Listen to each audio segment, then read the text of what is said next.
Hi hello friends, welcome back to my channel my dream girl. ನೀ ನನ್ನ ಒಳಗಣೆ ಭಾಗ 33.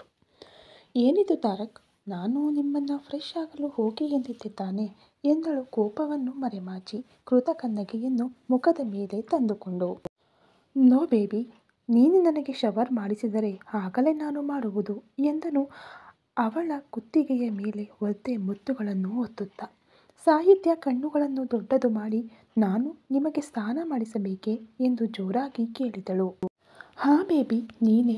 ನಿನ್ನೆ ರಾತ್ರಿ ನೀನೇ ಹೇಳಿದೆಯಲ್ಲ, ಈಗ ಬಿಟ್ಟರೆ ಮಾರ್ನಿಂಗ್ ಬಾತ್ ನಾನೇ ಮಾಡಿಸುತ್ತೇನೆ ಎಂದು ಹೇಳಿದೆಯಲ್ಲ. ಹಾಗಾದರೆ ಈಗ ಏಕೆ ಮಾತು ಬದಲಾಯಿಸ್ತಾ ಇದ್ದೀಯಾ ಬೇಬಿ? ಹೋ, ಇಲ್ಲಿ ಅತ್ತೆ ಇರುತ್ತಾರೆ ಎಂದು ನಾಚಿಕೆ ಪಡುತ್ತಿದ್ದೀಯಾ ಎಂದು ಹಸ್ಕಿಯಾಗಿ ಕೇಳುತ್ತಾ ಸೊಂಟವನ್ನು ಸ್ಪರ್ಶಿಸುತ್ತಿದ್ದ ಕೈಗಳನ್ನು ಮೇಲಕ್ಕೆ ತೆಗೆದುಕೊಂಡು ಹೋಗಿ ಕುತ್ತಿಗೆಯ ತಿರುವಿನ ಮೇಲೆ ನಾಲಿಗೆಯಿಂದ ನೆಕ್ಕಿದನು. ಅವನ ಕೈಗಳು ಕೃತ್ಯಗಳು ಮಾಡುತ್ತಿದ್ದ ಮೋಡಿಗೆ ಒಂದು ಕ್ಷಣ ಅವಳು ವಶವಾದರೂ ಮರುಕ್ಷಣ ಎಚ್ಚೆತ್ತುಕೊಂಡು ಕಿಟಕಿಯಿಂದ ಗೇಟ್ ಕಡೆಗೆ ನೋಡಿದಾಗ ಅಲ್ಲಿಂದ ಹೋಗುತ್ತಿದ್ದ ಸುಮಿತ್ರಾ ಅವರು ಕಾಣಿಸುತ್ತಿದ್ದಂತೆ ಇನ್ನೂ ಸಾಹಿಯ ಸರದಿ ಎಂದು ತಿಳಿದು ಅಲ್ಲಿಯವರೆಗೆ ದೋಸೆಗಳನ್ನು ಹಾಕುತ್ತಿದ್ದ ಕಾರಣ ಪಕ್ಕದಲ್ಲೇ ಇದ್ದ ದೋಸೆ ಸೌಟು ತೆಗೆದುಕೊಂಡು ತಾರಕ್ ಕೈಗೆ ಸಣ್ಣದಾಗಿ ತಾಕಿಸಿದಳು. ಆ ರಾಕ್ಷಸಿ, ಏನು ಮಾಡ್ತಾ ಇದೀಯ ನೀನು ಎಂದನು ಮಣಿಕಟ್ಟಿನ ಬಳಿ ಸ್ವಲ್ಪ ಸುಟ್ಟ ಚರ್ಮವನ್ನು ಉಜ್ಜಿಕೊಳ್ಳುತ್ತಾ. ಏನದು ನೀವು ಮಾಡುತ್ತಿರುವ ಕೆಲಸವೇನು? ನಿಮಗೆ ಎಷ್ಟು ಸಲ ಹೇಳಿದರೂ ನಿಮ್ಮ ಕೈಗಳು ಸುಮ್ಮನಿರುವುದಿಲ್ಲವಲ್ಲ. ಅದಕ್ಕಾಗಿಯೇ ಇದು. ಇನ್ನು ಮುಂದೆ ನಿಮ್ಮ ಕೈಗಳು ನನ್ನ ಮೇಲೆ ಬಂದರೆ ಕೈಗಳಿಗೆ ಮುತ್ತುಗಳನ್ನು ಇಡುತ್ತಾ ಗಡಿ ಮೀರಿದರೆ ಬಾಯಿಗೆ ಸುಡುತ್ತೇನೆ, ಎಚ್ಚರ. ಏನಂದುಕೊಂಡಿದ್ದೀರಿ ನೀವು ಎಂದಳು ಆಟಿಟ್ಯೂಡ್ನಿಂದ. ಹಾ, ನೀವೇನು ದೊಡ್ಡ ಸುಂದರಿ ಎಂದು ನಾನು ನಿನ್ನ ಮೇಲೆ ಕೈಕಾಲು ಹಾಕುತ್ತೇನೆ ಎಂದುಕೊಂಡಿದ್ದೀಯಾ ಕೋತಿ ಮುಖದವಳೆ? ಹೇಗೇಗೂ ಇರುವ ನಿನಗೆ ಅಷ್ಟಿದ್ದರೆ 6 ಅಡಿ ಎತ್ತರದ ಸುಂದರವಾದ ನಾನು ಆಜಾನುಬಾಹುವಾದ ಅಂದರೆ ಬಲಿಷ್ಠವಾದ ತೋಳುಗಳನ್ನು ಹೊಂದಿದ ನನಗೆಷ್ಟು ಇರಬೇಕು ಅಂದ. ಹೌದು, ಇವತ್ತು ಈ ಕೋತಿ ಮುಖದವಳಿಗಾಗಿಯೇ ತಾನೇ ಲಾಲಾರಸ ಸುರಿಸುತ್ತಿದ್ದೀಯಾ ಅಂದ್ಲು. ಓ ಎಂದು ನಗುತ್ತಾ, ನಿನಗೋಸ್ಕರ ನಾನು ಲಾಲಾರಸ ಸುರಿಸುವುದೇ? ಇದೇ ಈ ವರ್ಷದ ಬೆಸ್ಟ್ ಜೋಕ್ ಆಗುತ್ತದೆ. ನನ್ನಂತಹ ಹ್ಯಾಂಡ್ಸಮ್ ಗೈ ದೃಷ್ಟಿ ಬೀಳಬೇಕೆಂದರೆ ಅದೃಷ್ಟ ಇರಬೇಕು. ಹೇಗೂ ಹೆಂಡತಿಯಲ್ಲವೇ? ಎಲ್ಲ ಹುಡುಗಿಯರೊಂದಿಗೆ ರೊಮ್ಯಾನ್ಸ್ ಮಾಡಿ ನಿನ್ನೊಂದಿಗೆ ಅಂಟಿ ಮುಟ್ಟದಂತೆ ಇದ್ದರೆ ಎಲ್ಲಿ ಅಳುತ್ತೀಯೋ ಎಂದು ಹಾಗೆ ಜಸ್ಟ್ ಮೇಲಿಂದ ಮೇಲೆ ಟಚ್. ನಿನ್ನನ್ನು ಮದುವೆಯಾಗಲು ಒಪ್ಪಿಕೊಂಡಿರುವುದು ನನ್ನ ಮಗಳಿಗಾಗಿ ಮಾತ್ರ. ನಿನ್ನನ್ನು ಮದುವೆಯಾಗಲು ಮುಖ್ಯ ಕಾರಣ ಕೂಡ ನನ್ನ ಮಗಳು ನನ್ನ ಕಣ್ಣ ಮುಂದೆಯೇ ಇರಬೇಕು ಎಂದು. ಹಾಗೆಯೇ ಹೊರತು ನೀವೇನು ದೊಡ್ಡ ಸುಂದರಿ ಎಂದೋ ನಿನ್ನ ಸೌಂದರ್ಯ ನೋಡಿ ಲಾಲಾರಸ ಸುರಿಸುವುದಕ್ಕಾಗಲಿ ಅಲ್ಲ. ನಾನು ಚಿಟಿಕೆ ಹೊಡೆದರೆ ಸಾಕು, ನನ್ನ ಹಿಂದೆ ಕಿಲೋಮೀಟರ್ಗಳ ಲೆಕ್ಕದಲ್ಲಿ ಅಪ್ಸರೆಯರು ಸರತಿ ಸಾಲಿನಲ್ಲಿ ನಿಂತಿರುತ್ತಾರೆ ಎಂದು ತಾರಕ್ ವೀರಾವೇಶದಲ್ಲಿ ಡೈಲಾಗ್ಗಳನ್ನು ಹೇಳುತ್ತಿದ್ದರೆ ಸಾಹಿತ್ಯ ಹಿಂದೆ ಹುಡುಕುತ್ತಿದ್ದಳು. ಆವೇಶದಿಂದ ಡೈಲಾಗ್ಗಳನ್ನು ಹೇಳುತ್ತಿದ್ದ ತಾರಕ್ ಸಾಹಿತ್ಯ ಹಿಂದೆ ನೋಡುವುದನ್ನು ಕಂಡು, ಹೇಯ್, ಏನು ನಾನಿಲ್ಲಿ ಮಾತನಾಡುತ್ತಿದ್ದರೆ ಹಿಂದೆ ಏನು ಹುಡುಕ್ತಾ ಇದ್ದೀಯಾ? ಹೋ, ಆಂಟಿ ಬಂದಿದ್ದಾರಾ ಎಂದ. ನಾನು ಅದಕ್ಕಾಗಿಯೇ ನಿನ್ನನ್ನು ಸೇವ್ ಮಾಡಲು ಬಂದೆ. ನೀನು ಏನು ಮಾಡಿದೆ? ಸೌಂದರ್ಯ ಅಪ್ಸರೆ ಎಂದು ನಿನಗೆ ಸೂಟ್ ಆಗದ ಡೈಲಾಗ್ಗಳನ್ನು ಬಳಸಿ ನನಗೆ ತಲೆ ಕೆಡಿಸಿದೆ. ಈಗ ನಿನ್ನ ಸಾವು ನೀನೇ ತಂದುಕೊಂಡೆ ಎಂದ ತಾರಕ್ ಆವೇಶದಿಂದ. ತಕ್ಷಣ ಸಾಹಿತ್ಯ ಒಂದು ಗ್ಲಾಸ್ನಲ್ಲಿ ನೀರು ತೆಗೆದುಕೊಂಡು ತಾರಕ್ಗೆ ಕೊಟ್ಟು, ಹಾ, ಇದನ್ನು ಕುಡಿದು ಸ್ವಲ್ಪ ಕೂಲಾಗಿ. ಅಸಲಿಗೆ ಪ್ರಾಂಪ್ಟಿಂಗ್ ಇಲ್ಲದೆ ಬಹಳ ದೊಡ್ಡ ದೊಡ್ಡ ಡೈಲಾಗ್ಗಳನ್ನು ಸಿಂಗಲ್ ಟೇಕ್ನಲ್ಲಿ ಹೇಳಿಬಿಟ್ಟಿದ್ದೀರಿ ಎಂದಳು ವ್ಯಂಗ್ಯವಾಗಿ. ತಾರಕ್ ಆ ಗ್ಲಾಸು ಮತ್ತು ಅವಳನ್ನು ಮತ್ತೆ ಮತ್ತೆ ನೋಡುತ್ತಾ ಕೋಪದಿಂದ ಏನೋ ಹೇಳಲು ಹೋಗುತ್ತಿದ್ದಾಗ ಸಾಹಿತ್ಯ ಕೈ ಅಡ್ಡ ಹಾಕಿ, ಸ್ಟಾಪ್. ಈಗಾಗಲೇ ನೀವು ಬಹಳ ಹೆಚ್ಚು ಡೈಲಾಗ್ಗಳನ್ನು ಹೇಳಿಬಿಟ್ಟಿದ್ದೀರಿ. ಇನ್ನು ಮುಂದೆ ಲಾಂಗ್ ಮಾಡಬೇಡಿ. ಈಗ ನಾನು ಹೇಳುತ್ತೇನೆ, ನೀವು ಕೇಳಿ ಅಂದ್ಲು. ಫಸ್ಟ್ ಪಾಯಿಂಟ್, ಏನು ಹೇಳಿದಿರಿ? ನಾನು ಸುಂದರವಾಗಿಲ್ಲ ಎಂದೆ? ಹಾಗಾದರೆ ಏಕೆ ನಾಯಿ ಮರಿಯಂತೆ ನನ್ನ ಹಿಂದೆ ಬೀಳುತ್ತಿದ್ದೀರಿ? ಮದುವೆಯಾಗಿದ್ದೇನೆ, ಹೆಂಡತಿಯಾದ ಕಾರಣ ಎನ್ನುತ್ತೀರಾ? ಹಾಗಾದರೆ ಮದುವೆಯಾಗುವುದಕ್ಕಿಂತ ಮೊದಲ ವಿಷಯವೇನು? ಆ ದಿನ ಮೂವಿ ಫ್ರೀ ರಿಲೀಸ್ ದಿನ. ನೆಕ್ಸ್ಟ್ ಇನ್ನೂ ಏನು ಹೇಳಿದ್ರಿ? ನನ್ನ ಅಮ್ಮನ ಮುಂದೆ ನೀವು ನನ್ನನ್ನು ಸೇವ್ ಮಾಡಲು ಪ್ರಯತ್ನಿಸಿದ್ದೀರಾ?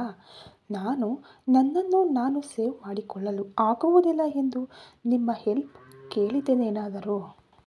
ಇನ್ನೇನು, ನೀವು ಚಿಟಿಕೆ ಹೊಡೆದರೆ ಅಪ್ಸರೆಯರೆಲ್ಲ ಸರತಿ ಸಾಲಿನಲ್ಲಿ ಇರುತ್ತಾರೆಯೇ? ಎಲ್ಲಿ? ಈಗಷ್ಟೇ ಚಿಟಿಕೆ ಹೊಡೆದಿರಿ, ಮತ್ತೆ ಸರತಿ ಸಾಲು ಇಲ್ವಲ್ಲ ಎಂದಳು ವ್ಯಂಗ್ಯವಾಗಿ. How dare you talk to me like that? ನನ್ನೊಂದಿಗೆ ಆ ರೀತಿ ಮಾತನಾಡಲು ನಿನಗೆ ಎಷ್ಟು ಧೈರ್ಯ? ಎಂದು ತನ್ನ ಮೇಲೆ ನುಗ್ಗುತ್ತಿದ್ದ ತಾರಕ್ನಿಂದ ಸಾಹಿ ಕೋಪದಿಂದ ಹಿಂದೆ ಸರಿದು, ಇದನ್ನೇ ಪೊಗರು ಕಡಿಮೆ ಮಾಡಿಕೊಳ್ಳಿ ಎಂದು ಹೇಳುವುದು. ನೀವು ಸುಂದರ ವ್ಯಕ್ತಿ ಆಗಿರಬಹುದು, ಇಂಡಸ್ಟ್ರಿಯಲ್ಲಿ ನಿಮಗೆ ನಿಮ್ಮದೇ ಆದ ಫಾಲೋಯಿಂಗ್ಸ್ ಇರಬಹುದು, ಇಲ್ಲ ಎಂದು ಹೇಳುವುದಿಲ್ಲ, ಆದರೆ ಆ ಲಿಸ್ಟ್ನಲ್ಲಿ ನಾನು ಕೂಡ ಇರುತ್ತೇನೆ ಎಂದುಕೊಳ್ಳುವುದು ನಿಮ್ಮ ಅವಿವೇಕ. ಇನ್ನೇನು ಹೇಳಿದ್ರಿ? ಕ್ಯೂಟಿಗೋಸ್ಕರ ಮಾತ್ರ ನನ್ನನ್ನು ಮದುವೆ ಮಾಡಿಕೊಂಡಿರಾ? ಹಾಗಾದರೆ ನಾನೇನು ನಿಮ್ಮನ್ನು ಇಷ್ಟಪಟ್ಟು ಮದುವೆಯಾಗಿದ್ದೇನೆ ಎಂದುಕೊಂಡಿರಾ? ನಾನು ನಿಮ್ಮೊಂದಿಗೆ ಈ ಮದುವೆಗೆ ಒಪ್ಪಿಕೊಂಡಿದ್ದು ಕೇವಲ ಕ್ಯೂಟಿಗೋಸ್ಕರ ಮಾತ್ರ. ಅವಳಿಗೆ ಡ್ಯಾಡಿ ಬೇಕೆಂಬ ಉದ್ದೇಶದಿಂದ ಮಾತ್ರ ನಿಮ್ಮನ್ನು ಮದುವೆಯಾಗಿದ್ದೇನೆ. ನೀವು ಯಾವಾಗಲೂ ಕ್ಯೂಟಿಗೆ ತಂದೆಯಾಗಿ ಮಾತ್ರ ಉಳಿದುಕೊಳ್ಳಬೇಕು. ನಮ್ಮ ಪೇರೆಂಟ್ಸ್ ದೃಷ್ಟಿಯಲ್ಲಿ ನನಗೆ ಗಂಡನಾಗಿ ನಿಮಗೆ ಸ್ಥಾನ ಇರಬಹುದೇ ಹೊರತು ನನ್ನ ಮನಸ್ಸಿನಲ್ಲಿ ನಿಮಗೆ ಯಾವುದೇ ಸ್ಥಾನವಿಲ್ಲ, ಇನ್ನು ಮುಂದೆ ಬರುವುದೂ ಇಲ್ಲ ಎಂದು ಕೋಪದಿಂದ ಹೇಳಿ ಅಲ್ಲಿಂದ ಹಾಲ್ಗೆ ಹೊರಟು ಹೋದಳು ಸಾಹಿ. ಸಾಹಿ ಅಷ್ಟು ಮಾತುಗಳನ್ನು ಹೇಳಿ ಹೊರಟು ಹೋದ ನಂತರ ತಾರಕ್ಗೆ ಕೋಪ ಮತ್ತು ಆವೇಶ ತೀವ್ರ ಮಟ್ಟದಲ್ಲಿ ಹೆಚ್ಚಿ ಹೋಯಿತು. ಅಷ್ಟೇ ಕೋಪದಿಂದ ಕಿಚನ್ನಿಂದ ಹೊರಗೆ ಬರುತ್ತಿದ್ದಾಗ ನಗುತ್ತಾ ಓಡಿಕೊಂಡು ಮನೆಗೆ ಬರುತ್ತಿದ್ದ ಮಗಳನ್ನು ನೋಡಿದ ಕೂಡಲೇ ಅಲ್ಲಿಯವರೆಗೆ ಲಾವಾದಂತೆ ಉಕ್ಕಿ ಹರಿಯುತ್ತಿದ್ದ ಅವನ ಕೋಪವೆಲ್ಲ ತಣ್ಣನೆಯ ಹಿಮದ ಉಂಡೆಯಂತೆ ತಣ್ಣಗಾಗಿ ಹೋಯಿತು. ಒಳಗೆ ಬರುತ್ತಿದ್ದಂತೆಯೇ ತಾರಕನ ಕಾಲುಗಳನ್ನು ಸುತ್ತುವರೆದು, ಡ್ಯಾಡಿ ಡ್ಯಾಡಿ, ನೀವು ಇನ್ನೂ ಸ್ನಾನ ಮಾಡಿಲ್ವೇ? ಶೇಮ್ ಶೇಮ್ ಎಂದಳು ನಗುತ್ತಾ. ಅವಳ ಹಿಂದೆಯೇ ಒಳಗೆ ಬರುತ್ತಿದ್ದ ಸುಮಿತ್ರಾ ಅವರು, ನಿಲ್ಲು ಕ್ಯೂಟಿ, ಹಾಲು ಕುಡಿ ಎಂದರೆ ನನ್ನನ್ನು ಬೀದಿಯೆಲ್ಲ ಸುತ್ತಿಸಿ ನೀನು ಮನೆಗೆ ನುಗ್ಗುತ್ತೀಯಾ ಎಂದು ಆಯಾಸದಿಂದ ಒಳಗೆ ಬಂದರು. ಆ, ನನಗೆ ಹಾಲು ಬೇಡ ಅಮ್ಮಮ್ಮ. ಯಾಕ್ ಎಂದು ವಾಂತಿ ಬರುವಂತೆ ಆ್ಯಕ್ಷನ್ ಮಾಡುತ್ತಾ ಹೇಳಿದಳು ಕ್ಯೂಟಿ. ಮಗಳ ಆ್ಯಕ್ಷನ್ ನೋಡುತ್ತಾ ಬರುತ್ತಿದ್ದ ನಗುವನ್ನು ತಡೆದುಕೊಂಡು ಅವಳನ್ನು ಎತ್ತಿಕೊಂಡು, ಏನು ಏಂಜಲ್, ಹಾಲು ಕುಡಿಯದಿದ್ದರೆ ಹೇಗೆ? ನೀನು ಸ್ಟ್ರಾಂಗ್ ಆಗಿ ಇರಬೇಕಲ್ಲ ಎಂದ ತಾರಕ್. ಹಾಲು ಅಂದರೆ ನನಗೆ ಹ್ಯಾಕ್ ಡ್ಯಾಡಿ ಅಂದಳು. ಹಾಂ ಹಾಂ, ಯಾಕೆ ಏಂಜಲ್ ಅಂದ.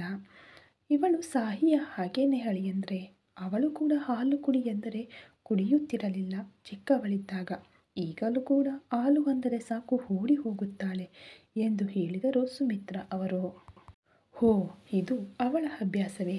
ಹಾಗಾದರೆ ಖಂಡಿತವಾಗಿಯೂ ಬದಲಾಯಿಸಲೇಬೇಕು ಎಂದು ಮನಸ್ಸಿನಲ್ಲಿ ಅಂದುಕೊಂಡು, ಏಂಜಲ್, ನೀನು ಈಗ ಫಾಸ್ಟಾಗಿ ಹಾಲು ಕುಡಿದರೆ ನಾನು ನಿನ್ನನ್ನು ಐಸ್ ಕ್ರೀಮ್ಗೋಸ್ಕರ ಹೊರಗೆ ಕರೆದುಕೊಂಡು ಹೋಗುತ್ತೇನೆ ಅಂದ. ಐಸ್ ಕ್ರೀಮ್ ಎಂದಳು ಕಣ್ಣುಗಳು ದೊಡ್ಡದಾಗಿ ಬಿಡುತ್ತಾ. ಹಾಂ ಏಂಜಲ್, ಒಂದು ಐಸ್ ಕ್ರೀಮ್ ಮಾತ್ರವಲ್ಲ, ಇನ್ನೂ ಚಾಕೊಲೇಟ್ಗಳು, ಟೆಡ್ಡಿ ಬೇರ್ಗಳು ಎಲ್ಲವನ್ನು ತೆಗೆದುಕೊಂಡು ಬರೋಣ, ಓಕೆನಾ? ಹಾಗಾದರೆ ಹಾಲು ಕುಡಿಯುತ್ತೀಯಾ ಅಂದ. ಓಕೆ ಡ್ಯಾಡಿ ಎಂದು ಬೆರಳು ತೋರಿಸಿದಳು. ಏಯ್, ಏನು ಪ್ರತಿದಿನ ಹೀಗೆ ಐಸ್ ಕ್ರೀಮ್ ಚಾಕೊಲೇಟ್ ತಿಂದರೆ ಹಲ್ಲುಗಳು ಹುಳುಕು ಆಗುತ್ತವೆ, ಸುಮ್ಮನಿರು, ಮನೆಯಲ್ಲಿ ಇರು. ಅದಕ್ಕಾಗಿಯೇ ಹೇಳಿದೆ ಅಮ್ಮ, ನಾನು ಇವಳನ್ನು ಇಂದು ಸ್ಕೂಲ್ಗೆ ಕಳುಹಿಸುತ್ತೇನೆ ಎಂದು. ನೀವೇನೋ ಇಂದು ವ್ರತ ಇದೆ ಬೇಡ ಎಂದರೆ, ಈಗ ನೋಡು ಇವಳು ಮನೆಯಲ್ಲಿ ಇದ್ದು ಐಸ್ ಕ್ರೀಮ್ ಎನ್ನುತ್ತಾಳೆ ಎಂದು ತಾರಕ್ನನ್ನು ಕೋಪದಿಂದ ನೋಡುತ್ತಾ ಹೇಳಿದಳು ಸಾಹಿ. ಒಂದು ದಿನ ಐಸ್ ಕ್ರೀಮ್ ತಿಂದ ಮಾತ್ರಕ್ಕೆ ಏನೂ ಆಗುವುದಿಲ್ಲ ಎಂದು ಹೇಳಿ ನಿಮ್ಮ ಮಗಳಿಗೆ ಎಂದ ತಾರಕ್ ಸಾಹಿಯನ್ನು ಕೋಪದಿಂದ ನೋಡುತ್ತಾ. ಸಾಹಿತ್ಯ ತಾರಕ್ ಮಾತು ಕೇಳಿ ಅವನನ್ನು ತಿವಿದುಕೊಂಡು ಕಿಚನ್ ಒಳಗೆ ಹೊರಟು ಹೋದರೆ, ತಾರಕ್ ಕ್ಯೂಟಿಯನ್ನು ಹಾಲು ಕುಡಿಯಲು ಸೋಫಾದಲ್ಲಿ ಕೂರಿಸಿ ರೂಮ್ ಒಳಗೆ ಹೊರಟು ಹೋದನು ಫ್ರೆಶ್ ಆಗಲು. ಒಳಗೆ ಹೋದ ತಾರಕ್ ಫ್ರೆಶ್ ಆಗಲು ವಾಶ್ರೂಮ್ ಒಳಗೆ ಹೋದ ಒಂದು ಕ್ಷಣದಲ್ಲಿಯೇ ಸಾಹಿ ಎಂದು ಒಂದು ಕೂಗು ಕೂಗುತ್ತಾನೆ. ಕಿಚನ್ನಲ್ಲಿ ದೋಸೆಗಳನ್ನು ಹಾಕುತ್ತಿದ್ದ ಸಾಹಿ ತಾರಕ್ ಕೂಗುವುದನ್ನು ಕೇಳಿ ನಕ್ಕು ಅಲ್ಲಿಂದ ಕದಲದೆ ತನ್ನ ಕೆಲಸವನ್ನು ತಾನು ಮಾಡಿಕೊಳ್ಳುತ್ತಿದ್ದರೆ, ಪಕ್ಕದಲ್ಲೇ ಇದ್ದ ಸುಮಿತ್ರಾ ಅವರು, ಸಾಹಿ, ಅದೇನು ಅಳಿಯಂದ್ರು ಕರೆದರೂ ಕದಲದೆ ಇಲ್ಲೇ ಇದ್ದೀಯಾ? ಹೋಗು ಹೋಗಿ ಅವರಿಗೆ ಏನು ಬೇಕೋ ನೋಡು ಎಂದರು. ಸಾಹಿ ಕೋಪದಿಂದ ತಮ್ಮ ಅಮ್ಮನನ್ನು ನೋಡುತ್ತಾ ಹಲ್ಲುಗಳನ್ನು ಕಚ್ಚಿ ಸರಿ ಅಮ್ಮ ಎಂದು ಹೇಳಿ ಕಿಚನ್ನಿಂದ ಹೊರಗೆ ಬಂದಳು. ಸರಿಯಾಗಿ ಸಾಹಿ ರೂಮ್ ಒಳಗೆ ಕಾಲಿಡುವ ಮೊದಲು ಮತ್ತೊಮ್ಮೆ ಸಾಹಿ ಎಂದು ಜೋರಾಗಿ ಕೂಗು ಕೇಳಿದ ಕೂಡಲೇ ಫಾಸ್ಟಾಗಿ ಒಳಗೆ ಹೋಗಿ ಈಗಾಗಲೇ ಬೋಲ್ಟ್ ಓಪನ್ ಆಗಿದ್ದ ವಾಶ್ರೂಮ್ ಡೋರನ್ನು ತಳ್ಳಿದಾಗ ಅದು ಓಪನ್ ಆಗುತ್ತಿದ್ದಂತೆಯೇ ಏನಾಯಿತು, ಏಕೆ ಹಾಗೆ ಕೂಗುತ್ತಿದ್ದೀರಿ ಎಂದಳು. ಅಲ್ಲಿ ತಾರಕ್ ಹೇಗಿದ್ದಾನೆ ಎಂದು ಗಮನಿಸದೆ. ಏನಾಯಿತು ಎನ್ನುತ್ತೀಯಾ, ಇಲ್ಲಿ ಬಿಸಿ ನೀರು ಎಲ್ಲಿ, ಶವರ್ ಜೆಲ್ ಇಲ್ಲ, ಸೋಪ್ ಜೆಲ್ ಇಲ್ಲ, ಅಟ್ಲೀಸ್ಟ್ ನಾನು ಬಳಸುವ ಶ್ಯಾಂಪೂ ಇಲ್ಲ, ಸ್ಕ್ರಬ್ಬರ್ ಇಲ್ಲ, ನಾನು ಹೇಗೆ ಫ್ರೆಶ್ ಆಗಬೇಕು ಎಂದು ಕೂಗಿದನು. ಸಾಹಿ ಬರುತ್ತಿದ್ದ ನಗುವನ್ನು ತಡೆದುಕೊಂಡು ಅವೆಲ್ಲ ಇರಲು ಇದು ಏನು ತಾರಕ್ ಅವರ ಪ್ಯಾಲೇಸ್ ಅಲ್ಲ, ಇದು ಸಾಹಿಯ ಬಾಡಿಗೆ ಮನೆ ಎಂದಳು ನಿರಾಳವಾಗಿ. ವಾಟ್, ಅವೇನೂ ಇಲ್ಲದೆ ಹೇಗೆ ಫ್ರೆಶ್ ಆಗುವುದು? ಅವೆಲ್ಲ ನನಗೆ ಅನಾವಶ್ಯಕ ಸಾಹಿ. I want my needs right now. ನನಗೆ ಈಗಲೇ ನನ್ನ ಅವಶ್ಯಕತೆಗಳು ಅಗತ್ಯಗಳು ಬೇಕು ಎಂದನು ಕೋಪದಿಂದ. ಸಾಧ್ಯವಿಲ್ಲ, ಅವೆಲ್ಲ ಇರುವುದಿಲ್ಲ ಇಲ್ಲಿ. ನಿಮಗೆ ಮೊದಲೇ ಹೇಳಿದ್ದೇನೆ, ಇಲ್ಲಿ ಹೇಗೆ ಇರುತ್ತೋ ನೀವು ಹಾಗೆಯೇ ಅಡ್ಜಸ್ಟ್ ಆಗಬೇಕು ಎಂದು. ನಿಮ್ಮ ಅಗತ್ಯಗಳು ಎಲ್ಲವನ್ನು ತಂದುಕೊಡುವ ಕೆಲಸ ಇದ್ದರೆ ಇಲ್ಲಿ ನಿಮಗೆ ಬರುವ ಅವಶ್ಯಕತೆ ಕೂಡ ಇರಲಿಲ್ಲ ಎಂದು ಹೇಳಿದ್ದೆ. ಆದರೂ ನೀವು ಎಲ್ಲ ಕಂಡೀಷನ್ಗಳಿಗೆ ಒಪ್ಪಿಕೊಂಡು ಇಲ್ಲಿಗೆ ಬಂದಿದ್ದೀರಿ. ಬಂದ ಮೇಲೆ ಇಂತಹ ಚರ್ಚೆಗಳನ್ನು ಮಾಡಿದರೆ ನಾನು ಸುಮ್ಮನಿರುವುದಿಲ್ಲ ಎಂದಳು. ಸಾಹಿ ಕೂಡ ಅಷ್ಟೇ ಕೋಪದಿಂದ. ಸುಮ್ಮನಿರದಿದ್ದರೆ ಏನು ಮಾಡುತ್ತೀಯಾ ಎಂದು ಅವಳ ಮೇಲೆ ನುಗ್ಗಿದನು ತಾರಕ್. ತಾರಕ್ ತನ್ನ ಹತ್ತಿರಕ್ಕೆ ಬಂದು 2 ಇಂಚುಗಳ ದೂರದಲ್ಲಿ ಇದ್ದಾಗ ನೋಡಿದಳು ಸಾಹಿ. ಕೇವಲ ಟವಲ್ನೊಂದಿಗೆ ಮಾತ್ರ ಇದ್ದನು ಅವನು. ತಾರಕ್ನನ್ನು ಹಾಗೆ ನೋಡಿದ ಕೂಡಲೇ ಅವಳಿಗೆ ಏನೋ ರೀತಿಯ ಅನಿಸಿ ತಕ್ಷಣ ಕಣ್ಣು ಮುಚ್ಚಿದಳು. ಆದರೆ ತಾರಕ್ ಅದನ್ನೇನೂ ಲೆಕ್ಕಿಸದೆ, ಹೇಳು, ಏನು ಮಾಡುತ್ತೀಯಾ, ಸುಮ್ಮನಿರುತ್ತಿದ್ದೇನೆ ಎಂದು ಬಹಳ ಹೆಚ್ಚಿಗೆ ಮಾತನಾಡ್ತಾ ಇದ್ದೀಯಾ ಎಂದು ಸಂಪೂರ್ಣವಾಗಿ ತನ್ನ ಹತ್ತಿರಕ್ಕೆ ಸೇರಿ ಅವಳನ್ನು ಗೋಡೆಗೆ ಬಂಧಿಸಿ ಅವನ 2 ಕೈಗಳನ್ನು ಅಡ್ಡ ಇಟ್ಟು ಅವಳನ್ನು ಎಲ್ಲಿಯೂ ಕದಲದಂತೆ ಲಾಕ್ ಮಾಡಿದನು. ತನ್ನ ಮುಖಕ್ಕೆ ಅಂಗುಲ ದೂರದಲ್ಲಿ ಮಾತ್ರ ಇದ್ದ ಅವನ ಮುಖವನ್ನು ಕಣ್ಣು ತೆರೆದು ನೋಡಲಾಗದೆ ಅತಿ ಹತ್ತಿರವಾಗಿ ತಗಲುತ್ತಿದ್ದ ಅವನ ಉಸಿರನ್ನು ಫೀಲ್ ಮಾಡುತ್ತಾ ನಗುತ್ತಿದ್ದ ಅವನ ಮೇಲೆ ಹಸ್ತಗಳನ್ನು ಇಟ್ಟು ತಾರಕ್ ಪ್ಲೀಸ್ ನನ್ನನ್ನು ಬಿಟ್ಟು ಬಿಡಿ ಎಂದಳು. ಏನು ಬಿಟ್ಟು ಬಿಡುವುದು? ಹಿಂದೇನೋ ದೊಡ್ಡ ಲೌಡ್ ವಾಯ್ಸ್ನಲ್ಲಿ ಕೂಗಿದೆ, ಈಗ ಕೂಗು, ಹೇಳುತ್ತೇನೆ. ಇಲ್ಲಿಯವರೆಗೆ ಹಾರಿ ಹಾರಿ ಬಿದ್ದೆಯಲ್ಲವೇ, ಏಕೆ ಈಗ ಅಷ್ಟು ನಡುಗುತ್ತಿದ್ದೀಯಾ ಎಂದನು. ಅವನ ದೇಹ ಸಂಪೂರ್ಣವಾಗಿ ಅವಳಿಗೆ ತಗಲುವಂತೆ ಇನ್ನೂ ಮುಂದೆ ಬರುತ್ತಾ ಇನ್ನೂ ಹತ್ತಿರಕ್ಕೆ ಬರುತ್ತಿದ್ದ ಅವನನ್ನು ನೋಡಿ ಕಂಗಾಲಾದ ಸಾಹಿ ಇಬ್ಬರ ಮಧ್ಯದಲ್ಲಿ ಅವನ ಎದೆಯ ಮೇಲೆ 2 ಕೈಗಳನ್ನು ಇಟ್ಟು ನಿಲ್ಲಿಸಿ ಸಾರಿ ಹೇಳುತ್ತಿದ್ದೇನೆ ತಾನೆ ತಾರಕ್, ಈಗಲೇ ನಿಮಗೆ ಬೇಕಾದದ್ದನ್ನು ತರುತ್ತೇನೆ, ಪ್ಲೀಸ್ ನನ್ನನ್ನು ಬಿಟ್ಟು ಬಿಡಿ ಅಂದ್ಲು. ತಾರಕ್ ಸಾಹಿಯ ಧ್ವನಿಯಲ್ಲಿನ ಕಂಗಾಲಿಗೆ ಮತ್ತು ಅವಳು ಸಾರಿ ಹೇಳಿದ ರೀತಿಯಿಂದ ಸಂತೋಷಪಟ್ಟನು. ಅವಳ ಮುಖವನ್ನು ನೋಡಿದನು. ಅವಳ ಹಣೆಯನ್ನು ಹಿಡಿದಿದ್ದ ಬೆವರುಗಳನ್ನು ಬೆರಳಿನಿಂದ ಒರೆಸಿ ಆ ಬೆರಳಿಗೆ ಬಂದ ಬೆವರಿನ ಹನಿಯನ್ನು ಅವಳ ಮೇಲೆ ಚಿಮುಕಿಸುತ್ತಾ ದ್ಯಾಟ್ಸ್ ಗುಡ್, ಇದು ಹೀಗಿರಬೇಕು, ಇಷ್ಟು ಭಯ ಇರಬೇಕು ಈ ತಾರಕ್ ಅಂದರೆ ಎಂದು 2 ಕೈಗಳನ್ನು ತೆಗೆದನು. ತಾರಕ್ ಹಾಗೆ ಕೈಗಳನ್ನು ತೆಗೆಯುವುದೇ ತಡ ಒಂದು ಕ್ಷಣದಲ್ಲಿ ಹೊರಗೆ ಓಡಿದಳು ಸಾಹಿತ್ಯ. ಮರುಕ್ಷಣದಲ್ಲಿ ಅವನ ಮುಂದೆ ಬಂದು ಇನ್ನೂ ಓಪನ್ ಮಾಡದ ಸೋಪ್, ಶ್ಯಾಂಪೂ ಬಾಟಲ್ ಎಲ್ಲವನ್ನು ಅವನ ಮುಂದೆ ಇಟ್ಟು ಬಿಸಿ ನೀರು ಕೂಡ ಬಕೆಟಲ್ಲಿ ತಂದಳು. ಅವುಗಳನ್ನು ನೋಡಿದ ತಾರಕ್ ವಾಟ್ ಅನ್ನುವಂತೆ ಒಂದು ಸಲ ಅವುಗಳನ್ನು ಸಾಹಿಯನ್ನು ಮತ್ತೆ ಮತ್ತೆ ನೋಡಿದನು. ಅದು ನೀವು ಬಳಸುವವು ಇಲ್ಲಿ ಇಲ್ವಲ್ಲ, ಈ ಒಂದಿನ ಇವುಗಳೊಂದಿಗೆ ಅಡ್ಜಸ್ಟ್ ಆಗಿ, ನಾಳೆಯಿಂದ ಎಲ್ಲವನ್ನು ಅರೇಂಜ್ ಮಾಡುತ್ತೇನೆ. ಇನ್ನೂ ಬಿಸಿ ನೀರು ಅಂದರೆ ನಮ್ಮಲ್ಲಿ ಗ್ರೀಸರ್ ಇಲ್ಲ, ಪ್ಲೀಸ್ ಅಡ್ಜಸ್ಟ್ ಮಾಡಿಕೊಳ್ಳಿ ಎಂದು ಹೇಳಿ ಹೊರಟು ಹೋದಳು. 10 ಮಿನಿಟ್ಸ್ಗಳ ನಂತರ ಫ್ರೆಶ್ ಆಗಿ ಹೊರಗೆ ಬಂದ ತಾರಕ್ ಮತ್ತೆ ಸಾಹಿ ಎಂದು ಟಾಪ್ ಎಗರಿ ಹೋಗುವಂತೆ ಕೂಗಿದನು.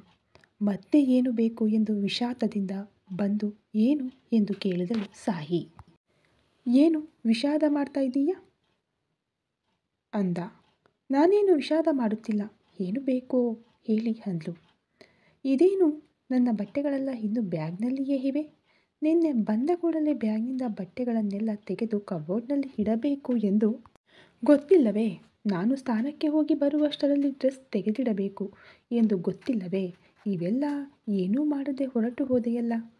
ಮತ್ತೆ ಏನು ಎಂದರೆ ನನ್ನ ಹತ್ತಿರಕ್ಕೆ ಬಂದು ವಿಷಾದದಿಂದ ಕೇಳುತ್ತೀಯಾ ಎಂದನು ತಾರಕ್. ಅವೆಲ್ಲ ನಾನೇಕೆ ಮಾಡಬೇಕು? ನಾನು ಮಾಡುವುದಿಲ್ಲ ಅಂದ್ಲು. ಮಾಡಬೇಕು, ಅವೆಲ್ಲ ನೀನೇ ಮಾಡಬೇಕು. ಬಿಕಾಸ್ ಆಸ್ ಫರ್ ಈಗ ನೀನು ನನ್ನ ಹೆಂಡತಿಯಾಗಿ ಗಂಡನಿಗೆ ಮಾಡಬೇಕಾದ ಎಲ್ಲ ಕೆಲಸಗಳನ್ನು ನೀನೇ ಹತ್ತಿರವಿದ್ದು ಮಾಡಿ ತೀರಬೇಕು ಎಂದನು. ಅದು ಕೂಡ ಆಟಿಟ್ಯೂಡ್ನಿಂದ. ಸಾಹಿ ಕೋಪದಿಂದ ಇದೇ ಬೇಡವೆಂದು ಹೇಳಿದೆ. ಈ ಪೊಗರು ಕಡಿಮೆ ಮಾಡಿಕೊಳ್ಳಿ ಎಂದು ಹೇಳಿದೆ ಎಂದು ಒಂದು ಹೆಜ್ಜೆ ಮುಂದೆ ಇಡುತ್ತಿದ್ದಂತೆಯೇ ತಾರಕ್ 2 ಹೆಜ್ಜೆ ಮುಂದೆ ಇಟ್ಟು, ಮಾಡುತ್ತೇನೆ, ನಾನು ಹೀಗೆಯೇ ಮಾಡುತ್ತೇನೆ. ಏನು ಮಾಡ್ತೀಯಾ ಎಂದು ಇನ್ನಷ್ಟು ಕೋಪದಿಂದ ಮುಂದೆ ಬಂದ. ಆಗ ತಮ್ಮ ಅಮ್ಮನ ಮುಂದೆ ತಾರಕ್ನೊಂದಿಗೆ ಜಗಳ ಮಾಡಿಕೊಳ್ಳುವುದು ಅಷ್ಟು ಒಳ್ಳೆಯದಲ್ಲ ಎಂದು ಯೋಚಿಸಿ ಸಾಹಿತ್ಯ ಸೈಲೆನ್ಸ್ ಆಗಿ, ಓಕೆ, ನಾನು ಡ್ರೆಸ್ ತರುತ್ತೇನೆ, ನೀವು ಸ್ವಲ್ಪ ದೂರ ಇರಿ ನನಗೆ ಎಂದಳು. ಅದು ತೆಗೆ ಎಂದನು. ಸಾಹಿ ಬ್ಯಾಗ್ನಿಂದ ಒಂದು ಡ್ರೆಸ್ ಮಾತ್ರ ತೆಗೆದಿಟ್ಟು ಮಿಕ್ಕಿದ್ದನ್ನು ಕಬೋರ್ಡ್ನಲ್ಲಿ ಈವ್ನಿಂಗ್ ಜೋಡಿಸುತ್ತೇನೆ ಎಂದು ಹೇಳಿ ಅಲ್ಲಿಂದ ಫಾಸ್ಟಾಗಿ ಹೊರಗೆ ಹೊರಟು ಹೋದಳು. ಅರ್ಧ ಗಂಟೆಯ ನಂತರ ರೆಡಿಯಾಗಿ ಹೊರಗೆ ಬಂದ ತಾರಕ್ ಸುಮಿತ್ರಾ ಅವರು ತನ್ನ ಮಗಳಿಗೆ ತಿಂಡಿ ತಿನ್ನಿಸುತ್ತಿದ್ದರೆ ನೋಡಿ ಅಲ್ಲೇ ಸೋಫಾದಲ್ಲಿ ಕುಳಿತನು. ಸುಮಿತ್ರಾ ಅವರು ತಕ್ಷಣ ಸಾಹಿತ್ಯಳನ್ನು ಕರೆದು, ಸಾಹಿ, ಇಂದು ವ್ರತ ಇದೆ ತಾನೇ? ಪೂಜೆ ಮುಗಿಯುವವರೆಗೆ ನೀವಿಬ್ಬರು ದಂಪತಿಗಳು ಉಪವಾಸದಿಂದ ಪೂಜೆಯಲ್ಲಿ ಕುಳಿತುಕೊಳ್ಳಬೇಕು. ಆದ್ದರಿಂದ ಅಳಿಯಂದ್ರು ಮತ್ತು ನೀನು ಹಾಲು ಕುಡಿಯಿರಿ ಎಂದು ಹೇಳಿದರು. ಸಾಹಿತ್ಯ ಸರಿ ಅಮ್ಮ ಎಂದು ಹೇಳುತ್ತಾ ಕಿಚನ್ ಒಳಗೆ ಹೋಗಿ ಹಾಲು ಕಾಯಿಸಿ ತಾರಕ್ಕಾಗಿ ಗ್ಲಾಸ್ನಲ್ಲಿ ತಂದಳು. ನೀನು ಕೂಡ ಕುಡಿಯಮ್ಮ, ಇಲ್ಲದಿದ್ದರೆ ಪೂಜೆ ಮುಗಿಯುವಷ್ಟರಲ್ಲಿ ನಿಶ್ಶಕ್ತಿ ಆಗುತ್ತದೆ ಅಂದ್ರು. ಸುಮಿತ್ರಾ ಅವರು ಹಾಲು ಕುಡಿಯಲು ಹೇಳಿದ ಕೂಡಲೇ ಸಾಹಿ ಆಕೆಯನ್ನು ಕೋಪದಿಂದ ನೋಡುತ್ತಾ ರೂಮ್ ಒಳಗೆ ಹೊರಟು ಹೋದಳು. ಸಾಹಿ ಅಷ್ಟು ಕೋಪದಿಂದ ಒಳಗೆ ಹೊರಟು ಹೋದ ಕಾರಣ ತಾನು ಹಾಲು ಕುಡಿಯುವುದಿಲ್ಲ ಎಂದು ಸುಮಿತ್ರಾ ಅವರು ಈ ಮೊದಲು ಹೇಳಿದ್ದು ನೆನಪಿಸಿಕೊಂಡು ತಾರಕ್ ಶಾಂತವಾಗಿ ತನ್ನ ಕೆಲಸವನ್ನು ತಾನು ಮಾಡಿಕೊಂಡರೆ ಆಗಲೇ ಕೌಸಲ್ಯ ಅವರು ವ್ರತಕ್ಕಾಗಿ ಬಂದು ಬಿಟ್ಟರು.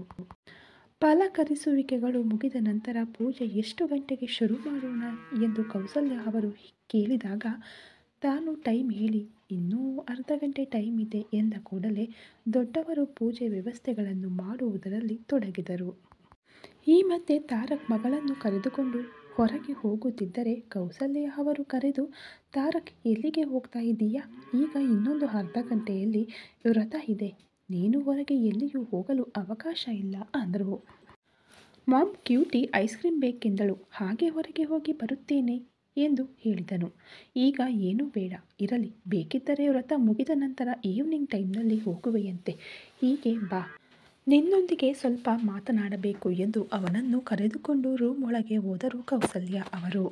ನಂತರ ತಾರಕ್ ಕೈಯಲ್ಲಿ ಒಂದು ಬಾಕ್ಸ್ ಇಟ್ಟು, ಇದನ್ನು ಹೇಗಾದರೂ ಸಾಹಿತ್ಯ ಹಾಕಿಕೊಳ್ಳುವಂತೆ ನೋಡಿಕೊ. ವ್ರತವಲ್ಲವೇ ಮಗನೇ, ಕನಿಷ್ಠ ಇದು ಇಲ್ಲದೇ ಇದ್ದರೆ ನೋಡುವವರಿಗೆ ಚೆನ್ನಾಗಿ ಕಾಣುವುದಿಲ್ಲ ಎಂದು ಹೇಳಿ ಅಲ್ಲಿಂದ ಹೊರಟು ಹೋದರು ಕೌಸಲ್ಯ ಅವರು. ಆಕೆ ಹೊರಟು ಹೋದ ನಂತರ ಆ ಬಾಕ್ಸ್ ಓಪನ್ ಮಾಡಿ ನೋಡಿದ ತಾರಕ್ ಬಾಕ್ಸ್ನಲ್ಲಿದ್ದ ಶಾರ್ಟ್ ಕಪ್ಪು ಮಣಿಗಳ ಸರವನ್ನು ನೋಡಿ ಅದನ್ನು ಕೈಯಲ್ಲಿ ತೆಗೆದುಕೊಂಡು ಒಂದು ಸಲ ನೋಡಿ ಮತ್ತೆ ಬಾಕ್ಸ್ನಲ್ಲಿಯೇ ಇಡುತ್ತಾ ಸಾಹಿಯನ್ನು ಕರೆದನು. ಒಳಗೆ ಬಂದ ಸಾಹಿತ್ಯ ಏನು ಎಂದು ಕೇಳುತ್ತಿದ್ದಾಗ ತನ್ನ ಕೈಯಲ್ಲಿರುವ ಬಾಕ್ಸ್ನಲ್ಲಿರುವ ಬ್ಲ್ಯಾಕ್ ಬೀಡ್ಸ್ ಸರವನ್ನು ತೋರಿಸಿ, ಇದನ್ನು ಹಾಕಿಕೊಳ್ಳಲು ಮಾಮಿ ಹೇಳಿದ್ದಾರೆ ಅಂದ. ನಿಮಗೆ ಮೊದಲೇ ಹೇಳಿದ್ದೇನೆ ತಾರಕ್, ನಿಮ್ಮ ಕೈಯಿಂದ ನಾನು ಏನನ್ನು ಹಾಕಿಕೊಳ್ಳುವುದಿಲ್ಲ ಎಂದು ಹೇಳಿ. ಅದನ್ನು ಹೀಗೆ ಕೊಡಿ, ನಾನೇ ಹಾಕಿಕೊಳ್ಳುತ್ತೇನೆ ಎಂದು ಕೈಗೆ ತೆಗೆದುಕೊಂಡು ತಾನೇ ಕುತ್ತಿಗೆಯಲ್ಲಿ ಹಾಕಿಕೊಂಡಳು.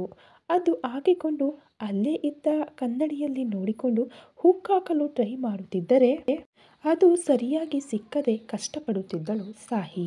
ಹಿಂದಿನಿಂದ ಮಿರರ್ನಲ್ಲಿ ತನ್ನನ್ನೇ ನೋಡುತ್ತಿದ್ದ ತಾರಕ್ಗೆ ಸಣ್ಣ ಬ್ಲ್ಯಾಕ್ ಬೀಡ್ಸ್ ಸರವೇ ಆದರೂ ಅದು ಅವಳ ಸಣ್ಣ ಕುತ್ತಿಗೆಯನ್ನು ಸೇರಿದ ಕೂಡಲೇ ಬಿಳಿಯಾಗಿ ಇರುವ ಸಾಹಿಯ ಕುತ್ತಿಗೆಯಲ್ಲಿ ಕಪ್ಪು ಮಣಿಗಳ ಸರ ಇನ್ನಷ್ಟು ಸೌಂದರ್ಯವನ್ನು ತಂದಿತು.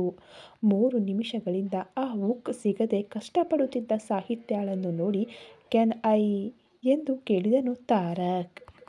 ತಾರಕ್ ಕೈಗಳನ್ನು ಅವಳ ಕುತ್ತಿಗೆಯ ಹತ್ತಿರಕ್ಕೆ ತೆಗೆದುಕೊಂಡು ಬರುತ್ತಿದ್ದಂತೆಯೇ ಸಾಹಿತ್ಯ ಹಿಂದೆ ತಿರುಗಿ ನಿಮ್ಮ ಹೆಲ್ಪ್ ಏನೂ ಅವಶ್ಯಕತೆ ಇಲ್ಲ ಎಂದು ಹೇಳಿ ಆ ರೂಮ್ನಿಂದ ಹೊರಗೆ ಹೊರಟು ಹೋದಳು. ಈ ಕತೆ ಇನ್ನು ಮುಂದುವರಿಯಲಿದೆ. ದಯವಿಟ್ಟು ವಿಡಿಯೋ ಇಷ್ಟ ಆಗ್ತಾ ಇದ್ದರೆ ಲೈಕ್ ಮಾಡಿ, ಶೇರ್ ಮಾಡಿ, ಕಮೆಂಟ್ ಮಾಡಿ, ಹಾಗೆ ಸಬ್ಸ್ಕ್ರೈಬ್ ಮಾಡಿಕೊಂಡು ಪಕ್ಕದಲ್ಲಿ ಕಾಣೋ ಬೆಲ್ ಐಕನ್ನ ಕ್ಲಿಕ್ ಮಾಡಿಕೊಂಡು ವಿಡಿಯೋ ನೋಡಿ. Thank you so much.